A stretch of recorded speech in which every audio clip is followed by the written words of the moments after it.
we're going to talk now about tweezers. Tweezers are important even if you don't always tweeze your eyebrows. So if you don't even tweeze your eyebrows, well, you know, we get, especially us mature women, we get chin hair, we get all kinds of hair in weird places. So you always want to make sure you have tweezers. But if you do need to take out hair, I'm going to give you my recommendations on what I feel works the best. But again, it's going to be like the sponges. There's going to be some personal preference issues that come into play. So I'll show you my faves, and then we'll see and we'll go from there. All right. So first I'm going to show you my favorite and my worst favorite, or my least favorite, I should say. Okay, so my favorite shape of tweezer is going to be, I'm going to bring it up closer on the, on here. Okay, so a couple of things that need to happen with tweezers. One, they have to be easy to press. If they're too hard to press, they're miserable to work with. So make sure they're easy peasy to squeeze. Then in order to keep them sanitized, keep yourself some rubbing alcohol nearby, some tissue, just dabble it off on some tissue, and make sure you're cleaning your tips on the regular. Because you're close to your blood vessels with tweezers, you want to make sure they're always sanitized each and every time that you use them. I know it's kind of like a hard habit to remember to do. So let me just show you the ones I hate. These ones are from Revlon, sorry. Not that Revlon's bad, I'm just saying like these tweezers. First of all, to press them, they're really hard to press down. And then the tips of them, if they're too sort of thick and squared off, let me see if I can show it to you in a better way, if the camera can pick up on it. Okay, that's better. So you guys can see how thick that is compared to like these tips. Let's put them right beside each other to compare. Okay, so you see how this one, the one that I like, comes to a nice bevel, and this one kind of doesn't come to enough bevel. And then when you have like really tiny hairs and things like that, they don't want to come out.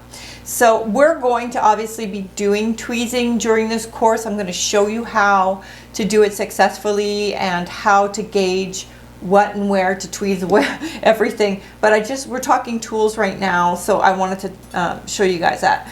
There are ones, this isn't exactly like the ones I'm thinking of. These are ones that are good for jewels and things like that, but I don't like them for tweezing skin. Anything that's straight to really straight and pointy, those are really easy to nick the skin and to create bleeding and to puncture the skin. So I definitely do not prefer those. If you want to keep, like I do, keep those hanging around for jewels.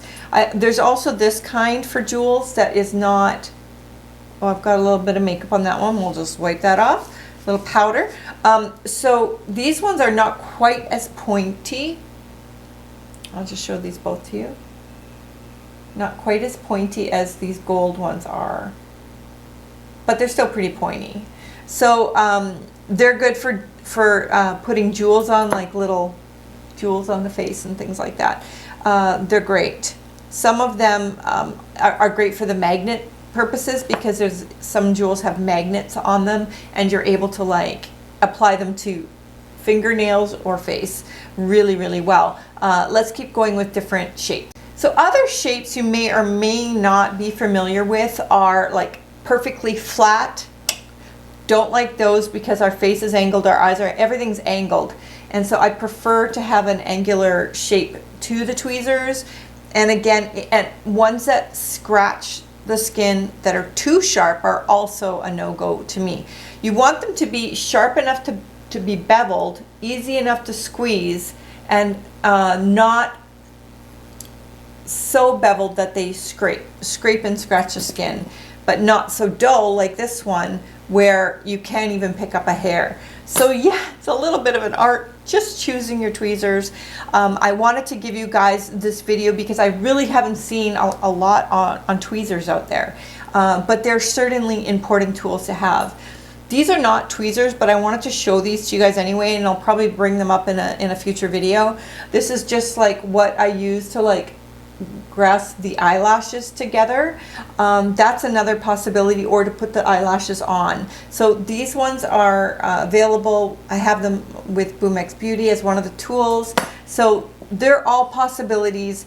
Now brands, you're gonna have to play with it. I don't like to buy a tweezer unless I can feel the squeeze on them, because like I said, this is really hard on your fingers to squeeze them, and if you've got any kind of like carpal tunnel or arthritis and things like that, it's not going to feel good.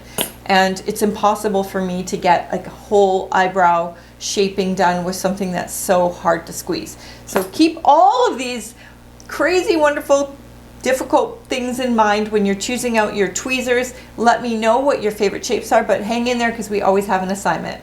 So your assignment is to go and wrangle up all the tweezers you have in your house. Go through them all. Check out the different shapes and the different feels for the squeeze, and also the puncturability onto the skin, and how beveled it is, and as well if it scratches or scrapes the skin when you're putting it. Write it down, and it's good to even take a photograph of the tweezer and remind yourself what the issue is, so you don't go grabbing for it. I mean, it's not a necessary thing to do, but you can also do that when you go into the drugstore. And if you're wondering if a tweezer is got good ratings, you can always look online and see if the tweezer is well accepted. So your assignment, should you choose to accept it, is to gather your tweezers that you have in the home, and if you don't have any, I want you to go to the pharmacy, look at the different tweezer shapes. You could take photographs of the different tweezer shapes, and if you want to ask me any questions, you certainly can in the comments below, and go into the department store areas. And you also want to take a look at price points, because it can get pretty crazy. You can order online as well, and there's tons on Amazon. So trial and error, experiment. When you find one you love, don't let it go, because tweezers are gold, baby, gold. When you love them, you want to make sure you stick with them. So that is your video for today. Tweezers, they're essential. You also could add to this video the jewel applicator, as well as the eyelash, the eyelash tools as well. So check all three out. I don't know if you don't wear eyelashes, then don't worry about it. But if you're looking to do makeup artistry or try lashes, those are awfully helpful, or to try any jewel work. So I wanted to give you guys those tools as well. And we're going to go on to more tools and more sanitation stuff tomorrow. Stay tuned for that.